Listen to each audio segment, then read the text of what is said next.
Welcome to MLT with Dr. Naeem. Please subscribe our channel. Assalamu alaikum, dear students.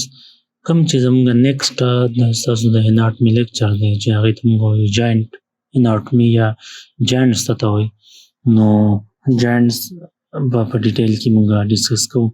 جاینټس دي کنیکشن بټوین ټو بونز، د دوو بون په درمیان کې چې کوم کنیکشن وي دې ته موږ جاینټس وایو. او دا بیا دغه دي کلاسیفای شوي دي په نیچر په بیس باندې چې هغې ته موږ وایو. یو ته موږ سالډ جاینټس وایو. solid joints the connective tissue of joint is solid.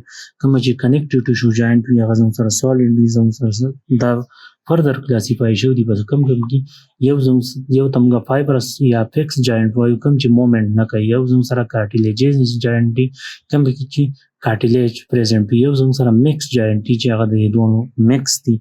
نو دا زموږ سره just joint هغه classification دی. بیا زموږ سره امپورټنټ دغه چې دی هغه زموږ سره ساینوویل جاینټ دی چې ساینوویل جاینټ څه ته وایي؟ دې ته موږ ډایرتروسس هم وایو. او په دې درمیان کې چې وي joint bone with a fibrous joint capsule that is continuous with the periosteum of the joint bone. د دو joint bone په درمیان کې څه وي؟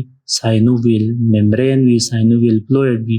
نو دې ټایپ اف جاینټ ته مونږ څه وایو چې دا زموږ سره ساینوویل جاینټ وي. د جاینټ کپسول چې دی هغه میډ اپ اوټر لیئر وي او بیا د هغې ارټیکولر کپسول وي ویچ کیپ د بون ټوګیدر سټرکچري، او انر لیئر دی بیا ساینوویل ممبرین دی which seal in the synovial fluid او synovial membrane. او د دې دوانو بون په درمیان کې چې هغه synovial membrane وي، synovial cavity وي او په هغې کې synovial fluid وي.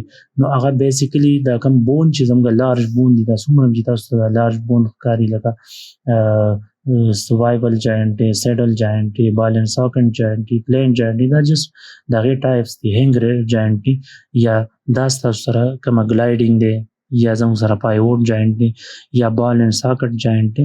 دا تاسو ته جسټ اگزامپل درکړي د هغې انیمیټک سټرکچر چې دا مومنټ څنګه کوي.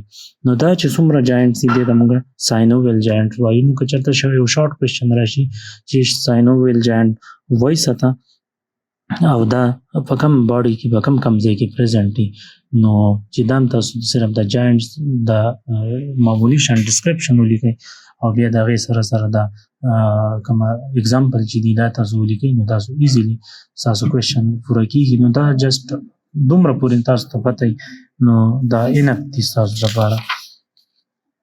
نو hope you enjoyed the video.